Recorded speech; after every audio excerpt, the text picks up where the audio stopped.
Bienvenue, vous êtes sur RTI 1. Merci de suivre le flash de 18 h. Il a été nommé le vendredi 26 mars dernier. Le nouveau chef du gouvernement, Patrick Achi, a effectivement pris fonction aujourd'hui mardi. La transmission de dossiers a eu lieu dans les locaux de la primature.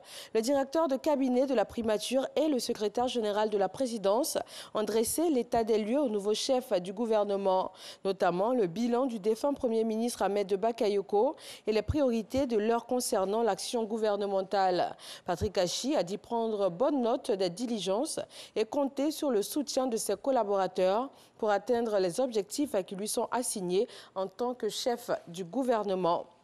Une journée importante également aujourd'hui à l'hémicycle. Amadou Soumaoro a été réélu président de l'Assemblée nationale, député de Séguéla sous-préfecture. Il obtient 158 voix contre 85 pour son adversaire Onzi Afou-Eliane, député de Bokanda. Le vote s'est tenu ce jour lors de la séance inaugurale de l'Assemblée nationale en présence de 240 députés sur les 249 élus le 6 mars dernier.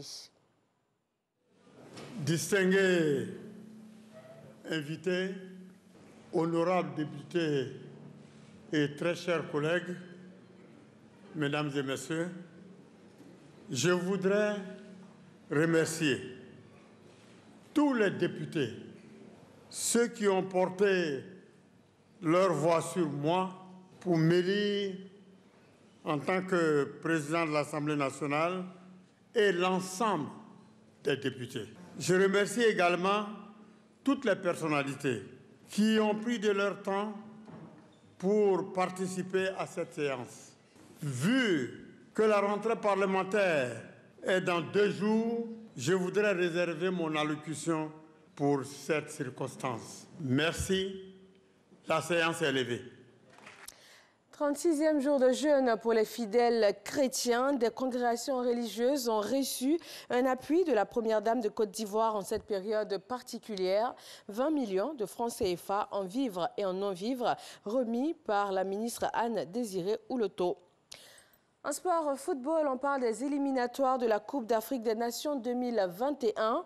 La rencontre Côte d'Ivoire-Éthiopie s'est soldée sur un score de 3-1 pour la Côte d'Ivoire. Grâce à cette victoire, le pays qui était déjà qualifié termine en tête du groupe K.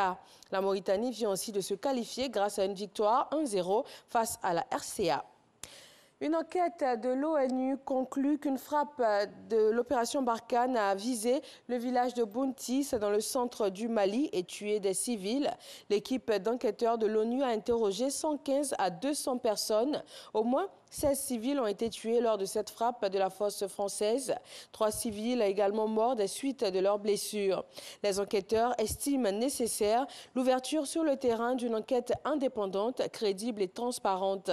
Dans un communiqué publié peu après la sortie du rapport, le ministère français des Armées réfute les conclusions onusiennes. Merci de rester avec nous sur RTI 1. Je vous retrouve à 20 h.